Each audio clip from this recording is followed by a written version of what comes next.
Kota Semarang dengan segala kesibukannya. Salah satu ikon yang ada di kota ini adalah Tugu Muda Semarang. Pernahkah kalian berpikir bagaimanakah cara menghitung tinggi Tugu Muda tersebut? Apakah menggunakan penggaris, meteran, atau yang lain? Salah satu manfaat dari aplikasi perbandingan trigonometri adalah kita bisa menghitung tinggi dari suatu bangunan. Salah satunya adalah Tugu Muda Semarang. Saya, Ibu Ita Musyida, selaku guru matematika di SMA Islam Al-Azhar 16 Semarang, sekaligus mahasiswa PPG dalam jabatan kategori 2 LPTK Universitas Kristen Satya Wacana Salatiga. Selamat menyaksikan video aksi ketiga saya dengan bahasan aplikasi perbandingan trigonometri.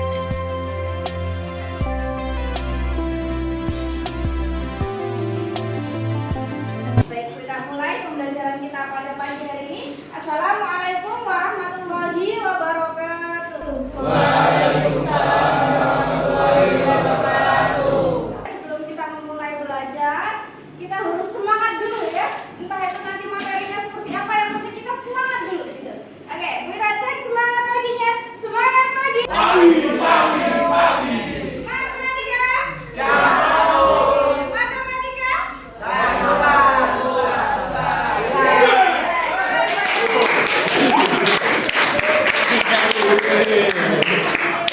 Pada pagi hari ini kita bertemu kembali tentunya dalam keadaan sehat semua hari ini. Sehat semua hari ini. Mulai pembelajaran ya. Alangkah baiknya kita awali dulu dengan berdoa. Silakan untuk ketua kelas di kelas ini bisa memimpin doa terlebih dahulu. Baik ada ya. Akila Idilia hadir. Oke. Hadir. Oke. Aswin Abdali yang akan melanjutkan materi yang kemarin ya. Kemarin kita sudah sampai di materi apa? Ada yang masih kan? Trigonometri. Trigonometri, betul. Kita sudah belajar tentang perbandingan trigonometri, ya kan? Kemudian sudah belajar juga tentang sudut-sudut istimewa, gitu ya. Nilainya berapa saja. Nah, itu sudah kita pelajari. Materi kita hari ini ya, silakan bisa dilihat di slide-nya, yaitu tentang apa, bisa dibaca nak? Penerapan perbandingan trigonometri. Jadi kalau kemarin itu kita sudah belajar tentang materinya ya, sekarang kita akan belajar buat apa sih fungsinya ya, kegunaan dari perbandingan trigonometri itu untuk apa saja, seperti itu ya. Itu yang akan kita bahas pada hari ini. Nah, mungkin ada yang bertanya-tanya ya, kemarin Bu ngapain toh aku belajar perbandingan trigonometri itu buat apa? Nah, akan kita pelajari hari ini ya. Sebelum masuk ke materi ya, ini ada video motivasi sedikit. Nanti boleh direnungkan begitu ya. Kira-kira isi dari video tersebut itu apa? Bisa dilihat terlebih dahulu ya. Here's Daniel. He went to visit his favorite building and started to wonder, what is the height? He starts to think of ways to find the answer to his question. Perhaps he could use a ruler enough to measure the height of an entire building. Daniel thinks harder, and suddenly he remembers something that he learned in his high school geometry class. If he can figure out his distance from the building, and he can figure out the angle of elevation as he looks up to the top of the building, then he can find this height x. Yang pertama, untuk capaian pembelajaran, peserta didik dapat menyelesaikan permasalahan segitiga siku-siku yang melibatkan perbandingan trigonometri dan aplikasinya. Nah, ada aplikasinya ya. Selanjutnya, tujuan pembelajaran kita, siswa mampu menyelesaikan permasalahan di kehidupan nyata yang berkaitan dengan segitiga siku-siku dengan menggunakan perbandingan trigonometri. Kita masuk ke kalian kuasai terlebih dahulu sebelum masuk ke materi inti seperti itu ya. Nah, materi yang harus kalian kuasai itu adalah materi yang kemarin yang sudah pernah kita pelajari ya. Nah, di situ ada yang namanya perbandingan trigonometri. Ya, yang masih ingat untuk mencari perbandingan sinus itu diperoleh dari mana? Sisi depan dibagi sisi miring. Oke. Kemudian untuk mencari cos bisa diperoleh dari samping per miring. Bisa disingkat dengan cos sami. Oke. Untuk tangan diperoleh dari depan per samping. Oke, betul ya. Jadi seperti itu. Sin 30. Sin 45. Akar 2. Sin 60. Setengah akar 3. Sin 90. Cos 1. Oke, itu untuk sinus. Nah, sekarang permainan dimulai. Kita via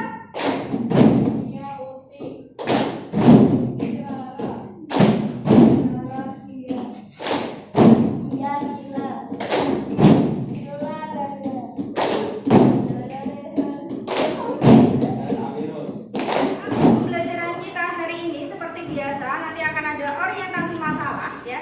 Jadi ada beberapa masalah yang harus kalian selesaikan hari ini. Selanjutnya nanti kalian akan kita bentuk menjadi beberapa kelompok ya. Kalian akan berdiskusi di kelompok tersebut. Lalu yang ketiga adalah presentasi. Nah, untuk presentasi ini ada masalah yang pertama. Coba boleh dibacakan sama layakan. Silakan, Nak. Sari melihat busa tubuh muda dan ingin mengukur tinggi tubuh muda tersebut. Melalui klinometer, Sari mengetahui bahwa sudut elevasinya 60 derajat. Posisi dan Sari berdiri di sebelah Seperti itu bunyinya ya. Jadi ada anak yang hendak mengukur tinggi dari tubuh muda. Ada yang sudah pernah berkunjung ke tubuh muda? Oh, wes berkali-kali dilewati ya. Jadi kira-kira berapa sih tinggi dari tubuh muda tersebut ya? Nah, itu ada keterangannya bahwa sudut elevasinya adalah 60 derajat. Jadi kalian tidak perlu menghitung menggunakan klinometer ya. Sudah diketahui untuk sudut elevasinya 60 derajat. Kemudian jarak dari anak tersebut ke tubuh muda adalah 30 meter dan tinggi sarinya adalah 150 cm ya. Permasalahan yang kedua lebih panjang ya. Kalau tadi itu kita hanya sampai di mengukur tinggi suatu bangunan ya, bangunannya adalah tubuh muda. Di permasalahan yang kedua ini selain kita nanti akan menghitung lebar sungai gitu ya, nanti kita juga harus mencari tahu ya kira-kira dengan uang sebesar 2.500.000 itu apakah bisa digunakan untuk biaya pembuatan jembatan.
apa dulu yang mau presentasi hari ini? Satu. Kelompok 1 dulu. Kita persilahkan ya, kita sambut bersama kelompok 1 dengan aplaus ya. Tubuh muda dan ingin mengikuti tubuh muda tersebut. Melalui klinometer, Sari mengetahui bahwa sudut elevasinya 60 derajat. Posisi Sari berdiri di seberang jalan pada sebelah timur tubuh muda dengan jarak 30 meter. Tinggi Sari yaitu 150 cm. Dan pula Sari dalam menemukan tinggi tubuh muda tersebut. Apa yang dapat kalian ketahui dari permasalahan tersebut? Diketahui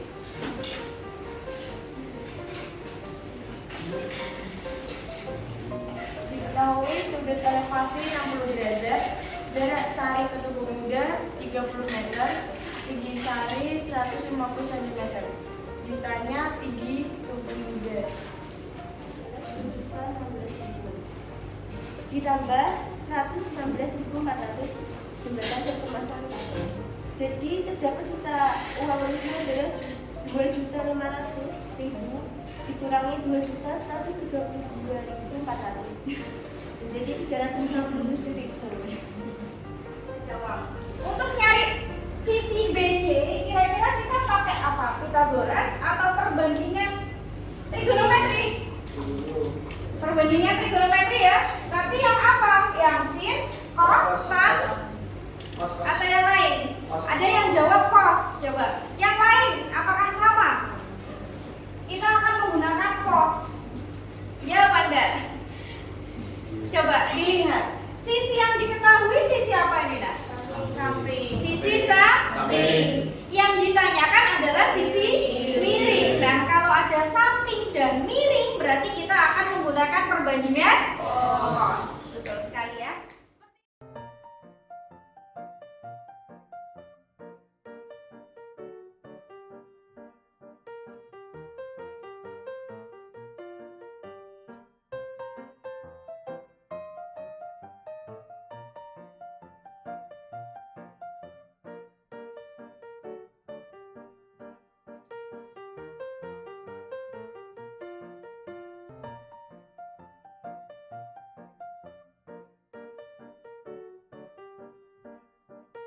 Sekarang coba kita simpulkan apa yang kita dapatkan pada pembelajaran hari ini tadi. Apa saja tadi? Kita sudah tahu penggunaan dari apa, Nak? Perbandingan trigonometri. Coba, tadi kalau perbandingan cos itu digunakan ketika yang diketahui apa? Samping atau miring ya. Ya. Untuk pertemuan besok, untuk pertemuan minggu depan ya, kita ketemu lagi minggu depan, kita akan membahas tentang sudut berelasi ya. Sudut berelasi, apa itu sudut berelasi? Berelasi itu artinya sudut yang ada selain di kuadran 1. Latih diri kalian dengan belajar soal-soal yang ada di buku paket kalian masing-masing ya. Di buku paket itu ada banyak sekali soal, silakan latih ya. Latih diri kalian sendiri dengan soal-soal tersebut, apakah aku memang benar-benar sudah paham atau belum, begitu ya. Itu dari Bu Ita. Ada yang mau disampaikan sebelum Bu Ita tutup? Tidak ada. Kalau tidak ada, sekarang Bu Ita minta kalian memberi aplaus buat diri kalian sendiri.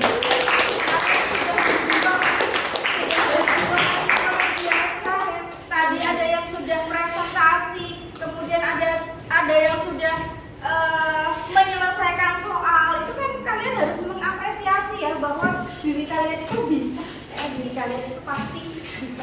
Baik, gue cukupkan sekian. Terima kasih tadi yang sudah mendengarkan, kemudian yang sudah menyimak ya penjelasan dari awal hingga akhir. Kita tutup bersama dengan bacaan hamdalah. Alhamdulillahirabbil alamin. Dari Bu Ita cukupkan sekian. Billahi taufiq wal hidayah. Wassalamualaikum warahmatullahi wabarakatuh.